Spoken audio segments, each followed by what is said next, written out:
Assalamualaikum warahmatullahi wabarakatuh. Salam sejahtera untuk kita semua. Pada praktikum kali ini, kita akan mempelajari mengenai saluran pencernaan dan reproduksi unggas. Adapun tujuan dari praktikum ini yaitu: yang pertama, mengetahui bagian-bagian saluran pencernaan dan reproduksi unggas. Yang kedua, mengetahui fungsi dari bagian-bagian saluran pencernaan unggas yang berhubungan dengan metabolisme pencernaan makanan.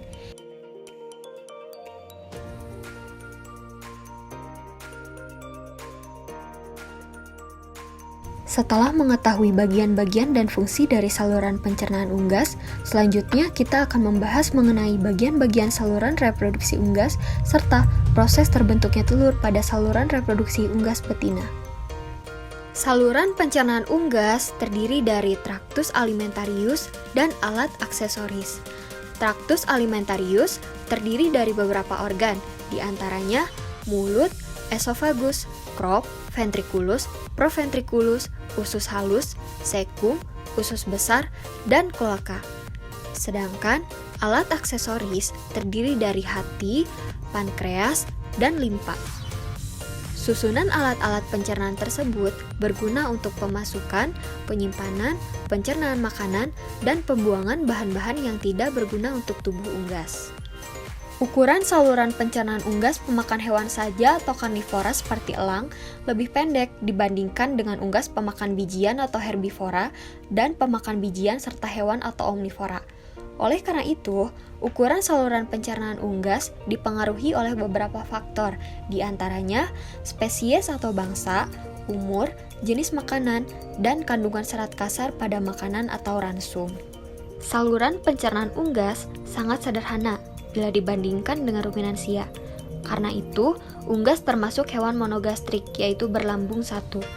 Namun, pada kenyataannya, unggas mempunyai dua lambung, yaitu lambung kelenjar dan lambung otot. Akan tetapi, yang berperan penuh sebagai lambung yang sebenarnya adalah lambung kelenjar. Bagian dari saluran pencernaan traktus alimentarius yang pertama adalah mulut. Mulut ditandai dengan tidak adanya bibir, pipi, dan gigi pada unggas. Namun, terdapat paruh yang berguna untuk merobek, mematuk, serta mengambil makanan. Lidahnya berbentuk runcing dan menjulur seperti cangkir, yang berguna untuk mendorong makanan ke dalam esofagus dan menahan air ketika ayam minum. Yang kedua, esofagus. Bagian dari esofagus dimulai dari belakang faring dan berakhir di lambung kelenjar. Bagian esofagus yang melebar disebut dengan tembolok atau crop atau inglufis, yang berfungsi sebagai penyimpanan makanan sementara. Tembolok ini hanya terdapat pada unggas darat, sedangkan pada unggas air tidak terdapat tembolok.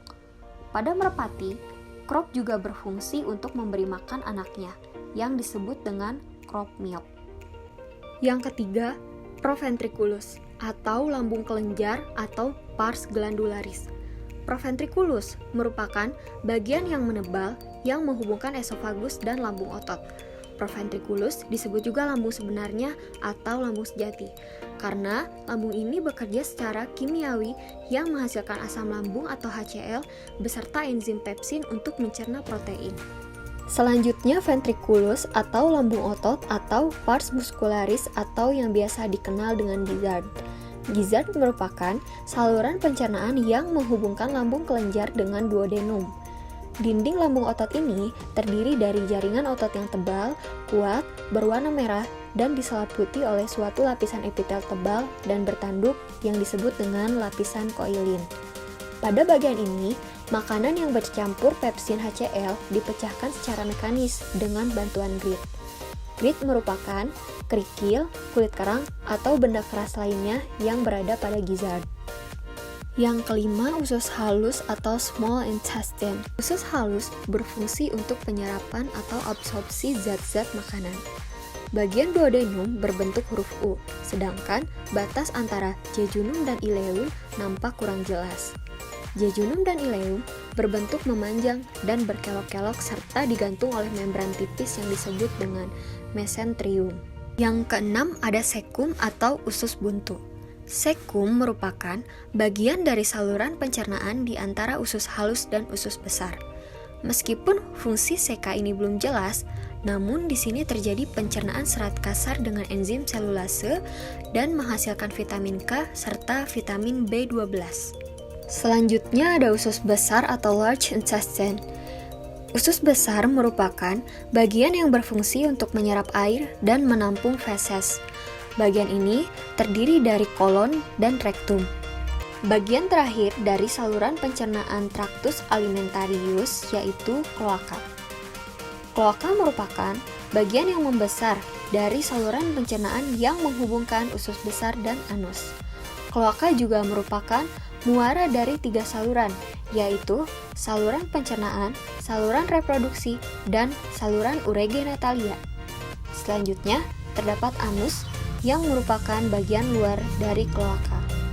Bagian selanjutnya dari saluran pencernaan unggas yaitu alat-alat aksesorius. Alat aksesorius yang pertama yaitu hati. Hati terdiri dari 2 gelambir atau lobi yang besar dan berwarna coklat kemerahan yang terletak pada lengkungan duodenum dan lambung otot. Hati bekerja sebagai alat penyaring atau filter dari zat makanan yang diabsorpsi sebelum masuk ke dalam sirkulasi umum. Hati juga menyimpan glikogen dan merubah sisa-sisa pembakaran protein menjadi asam urin dan bahan lain yang dikeluarkan melalui ginjal. Yang kedua yaitu pankreas, yang merupakan tenunan berwarna rose yang terletak antara lengkung-lengkung duodenum. Bagian ini menghasilkan enzim amilase, tripsin, dan lipase yang masing-masing enzim tersebut berfungsi untuk mencerna karbohidrat, protein, dan lemak. Selanjutnya, pankreas juga menghasilkan hormon insulin dan glukagon yang berguna untuk metabolisme karbohidrat, lemak, dan protein. Dan yang terakhir adalah empedu. Empedu terletak di dekat usus halus dan hati. Empedu mengeluarkan cairan yang berfungsi untuk menetralisi asam-asam dan menciptakan kondisi alkalis yang menguntungkan dalam berlangsungnya kerja enzim pencernaan. Demikian pemaparan materi mengenai saluran pencernaan gas. Sampai jumpa pada video pembelajaran berikutnya. Terima kasih. Wassalamualaikum warahmatullahi wabarakatuh.